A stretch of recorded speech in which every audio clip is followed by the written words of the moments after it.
जय, भारत माता की जय, वंदे वंदे भारत माता की जय, वंदे भारत माता की जय, भारत माता की भारत माता की वंदे वंदे वंदे भारत माता की भारत माता की। बड़े बाबू नमस्कार। बड़े बाबू नमस्कार। पहचाना मुझे? तुम्हारा नाम? मैं रामशरण, अंडमान जेल में था। अक्सर भोजन के समय मैं आपसे मिला करता था। आप ही ने तो मुझे लिखना सिखाया था। अरे हाँ, याद आया। तुम बहुत पहले छूट गए थे जी। और मैंने तुम्हें कुछ कविताएं दी थी। वो मैंने आपके छोटे भाई तक पहुंचा दी थी। और आपने जो मुझे लेख याद करवाया था वो भी मैंने उन्हें लिखवा दिया था। इस तीर्थ स्थान की यात्रा पर कैसे निकल आए? ठीक कहा आपने, ये तीर्थ यात्रा ही तो है। गांधी जी के आह्वान पर हम असहयोग आंदोलन कर रहे हैं। इसमें सारे मुसलमान भाई भी हमारे साथ हैं, क्योंकि गांधी जी ने कहा है कि हमें खिलाफत आंदोलन में मुसलमानों का साथ देना चाहिए। क्यों? क्योंकि अगर हिंदुओं और मुसलमानों में एकता हो जाए तो एक ही वर्ष के भीतर हमें स्वराज्य मिल जाएगा और आप जल्दी छूट जाएंगे। ऐसा किसने कहा? गांधी जी ने। तुम्हें विश्वास है इस बात का? पक्का विश्वास है। पर अभी मैं देख रहा था, जब तुम लोग भारत माता की जय और वंदे मातरम की जयकारे लगा रहे थे, तुम्हारे मुसलमान साथी चुप थे। आपको भ्रम हुआ है बड़े बाबू, ऐसी कोई बात नहीं है। हवलदार आ रहा है, अभी तुम जाओ, बाद में बातें करेंगे। ठीक है।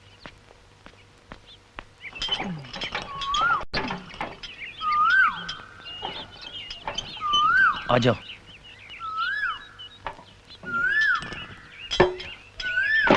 आ जाओ। नमस्कार बड़े बाबू, ये मेरे कुछ साथी हैं, मेरे साथ खिलाफत आंदोलन में हैं। ये अजमल है। आदाब। ये हुसैन है। आदाब। और ये शाहबुद्दीन। आदाब। ये सावरकर हैं, विनायक सावरकर। वही सावरकर जिन्होंने जहाज के ऊपर से समुद्र में छलांग लगाई थी? हाँ हाँ।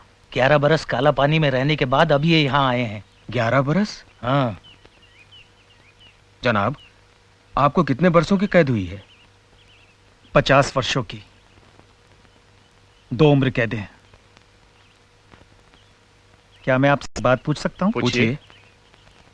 आप वंदे मातरम और भारत माता की जय के नारे क्यों नहीं लगा? हम इस तहरीक में इसलिए शामिल हुए हैं कि अंग्रेज तुर्की पर अपना कब्जा ना जमाए। उन्होंने तुर्की को युद्ध में जीता है, मगर वहां के बादशाह को हम अपना खलीफा मानते हैं। वो इस्लाम की नुमाइंदगी करता है और अंग्रेजों को क्या हक है कि वहां की हुकूमत को बर्खास्त कर दे? इसीलिए दुनिया भर के मुसलमान एहतजाज कर रहे हैं। गांधी जी तो मुसलमान नहीं, वो फिर भी तुम्हारी मदद कर रहे हैं। तभी तो हम उनके शुक्रगुजार हैं। मगर गांधी जी तो अहिंसावादी हैं, वो तो हथियार उठाने के विरोधी हैं। क्या तुम भी हो? नहीं, हम मुसलमान हैं। अगर वक्त आया तो हम हथियार भी उठाएंगे। अगर तुम गांधी जी की शिक्षा ही नहीं मानते तो उनके साथ क्यों हो? हम गांधी जी के साथ नहीं हैं, गांधी जी हमारे साथ हैं। गांधी जी क्यों मुसलमानों को उकसा रहे हैं कि तुर्की का बादशाह ही तुम्हारा बादशाह है? क्या वो समझते हैं कि मुसलमान पहले मुसलमान है और बाद में हिंदुस्तानी? मैं अब समझ गया कि मोपला मुसलमानों ने खिलाफत आंदोलन के जोश में आकर हिंदुओं पर इतने अत्याचार क्यों किए। क्यों वहां हजारों हिंदुओं की हत्या कर दी गई, हजारों हिंदुओं को मुसलमान बना दिया गया, सैकड़ों औरतों का शील भंग किया गया, बच्चों को काट दिया गया। फिर भी ये हिंदू खिलाफत आंदोलन में उनका साथ क्यों दे रहे हैं? क्यों? किसने इन्हें गुमराह कर दिया? मैं इन्हें बताऊंगा कि वो क्यों गुमराह हो गए हैं। वो भूल गए हैं कि वो हिंदू हैं। उन्हें इस बात का ज्ञान नहीं कि हिंदुत्व क्या है। क्या है हिंदुत्व? हिंदू हमारा नाम है और हिंदुस्तान हमारी मातृभूमि है। सभी हिंदू एक हैं। हमारा राष्ट्र एक है। एक राष्ट्र, एक जाति और एक संस्कृति के आधार पर ही हम हिंदुओं की एकता आधारित है।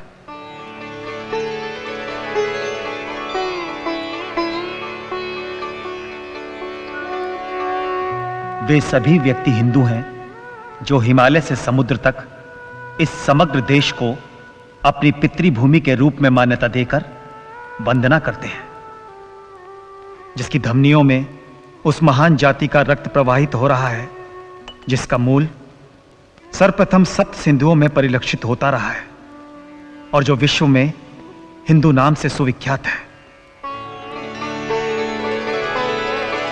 हमारा कर्तव्य है कि हम देश में रहने वाले हिंदुओं, मुसलमानों, ईसाइयों और यहूदियों में यह पवित्र भाव जागृत कर सके कि हम सबसे पहले हिंदुस्तानी हैं और उसके बाद कुछ और। भारतीय राष्ट्र का सारभूत विवेचन जो इस काल कोठरी में किया गया, वो सीखचों के बीच में से कैसे बाहर निकल गया और कैसे प्रकाशित होकर लोगों के पास पहुंचा, किसी को कुछ पता न चला। उधर अंग्रेज सरकार अपार जन समर्थन के दबाव से मजबूर होकर विनायक दामोदर सावरकर को रिहा करने पर विवश हो गई। बंबई राज्य के गवर्नर खुद जेल में उनके पास आए और उनके सामने 2 शर्तें रखीं। पहली ये कि उन्हें जिस नगर में रखा जाएगा वे वहां से बाहर नहीं जाएंगे। दूसरी शर्त कि वे किसी प्रकार की राजनीति में भाग नहीं लेंगे। सावरकर जी द्वारा इन शर्तों को मान लेने पर उन्हें रत्नागिरी में स्थानबद्ध कर दिया गया। लोग उनके दर्शनार्थ आने लगे। उनमें प्रमुख थे डॉक्टर हेडगेवार। मैं पहले क्रांतिकारियों में भी था, फिर गांधी जी के रास्ते पर भी चला, परंतु खिलाफत के कारण वहां पर ज्यादा दिन तक टिक नहीं सका। आपकी पुस्तक ने तो वो सब कुछ कह डाला जो मेरे मन में था। आपने छद्म नाम भी खूब रखा, मराठा। मैं उसे छद्म नाम नहीं, अपनी वास्तविकता कहूंगा। डॉक्टर साहब, मैं आपकी गतिविधियों से भली भांति परिचित हूं। आप वही कर रहे हैं जिसकी कल्पना मैंने भी की है। आने वाली पीढ़ियों को आने वाले समय के अनुसार तैयार करना बड़ा आवश्यक है। किंतु सरकार ने आपको राजनीति में भाग लेने से मना कर रखा है। मैं क्रांतिकारी हूं, हाथ पर हाथ रखकर नहीं बैठूंगा। जिस सरकार ने राजनीति में भाग न लेने की मुझ पर पाबंदी लगाई है, वो नहीं जानती कि राजनीति से ना तो समाज अलग है और ना धर्म। हिंदुत्व की कल्पना साकार होगी तो राजनीति में भी बदलाव आएगा। हिंदू धर्म में फैली हुई कुरीतियों को हमें दूर करना है। सबसे पहले छुआछूत और जाति भेद जैसी बुराइयों से हमें लड़ना है, और ये लड़ाई बहुत कठिन है।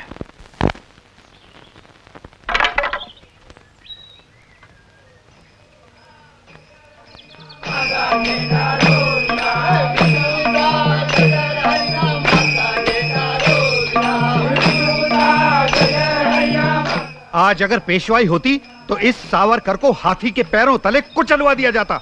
हम उसे अपने इस पवित्र मंदिर को अपवित्र नहीं करने देंगे। हम अपने प्राण दे देंगे, लेकिन धर्म पर आंच नहीं आने देंगे।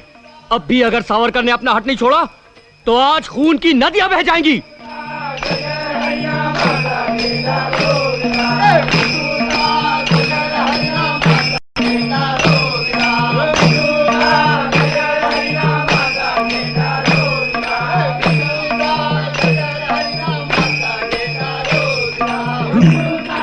चलो चलो, हाँ हाँ चलो।